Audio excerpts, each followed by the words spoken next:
You know, I don't have any friends.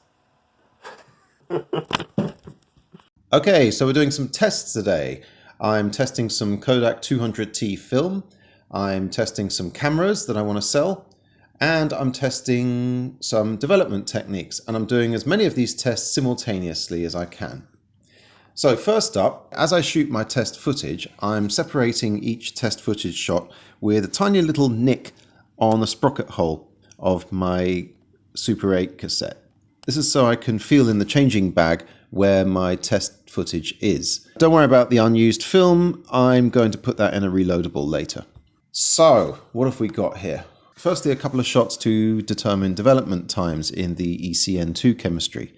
The film is absolutely filthy because in my excitement I didn't remove all the remjet from it. The results of that test, funnily enough, is that between 4 minutes and 6 minutes there didn't seem to be an awful lot of difference in the quality of the film. And this is weird because I thought that color developing had to be times down to the second.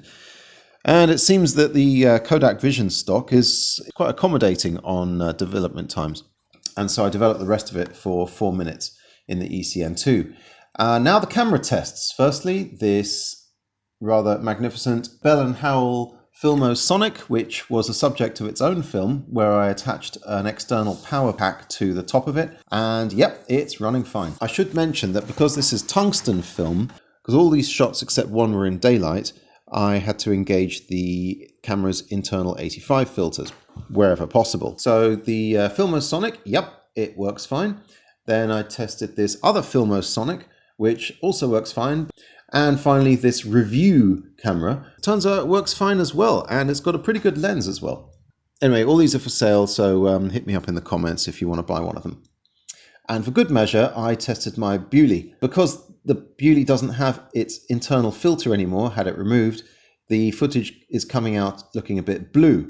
Right, now, the rest of this footage was shot using a Canon 814 XLS, which is a new acquisition and is the bollocks. I love that camera. I've been making a film all about it. So, first off, there's a shot here with the daylight filter on.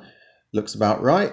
And with the daylight filter off, it looks a bit blue, as can be expected. Then I tried a different filter. I tried a kind of a yellow filter that's actually for the front of a color flash. But I put that in front of the lens, even more yellow with the daylight filter on as well. Then I thought, I'll try a blue filter, and look at that, it's made everything blue as well. And finally, I switched on the lights and filmed the cat without any filter, and as you can see, color balance is about right. Now, obviously, since I was shooting negative, all this stuff actually came out looking like this, which has got this kind of negative brownish orange mask on it. When inverted, the whole film looks kind of blue and needs a bit of color correction. So in a way, it doesn't really matter if I forget to put the filter on or if I shoot daylight on tungsten and vice versa, because if I'm going to scan it and put it on the computer, I can always just color correct it later. But it's best to start off with the correct filter anyway. Finally, I tested something called Poor Man's E6. I tried to develop negative film as a reversal. I did this by putting it through a black and white developer first, and then exposing to light, which gave this interesting opaque picture. When I turned that around and flipped it, you can actually see a black and white image of the kitchen. After that, I put it through the ECN2 color developer, which made it look like this. And then I put it through the bleach, which made it look like this. And finally the fixer, which yielded this, which I guess it does kind of work as a reversal. The horrible orange mask from the negative is still there. I did my best to color correct it and got this. Not perfect. In fact, if I'm going to shoot, color correct and scan, I might as well do it as a negative and get a better quality picture than this. But it's interesting to see what a negative looks like if it's been put through a reversal process.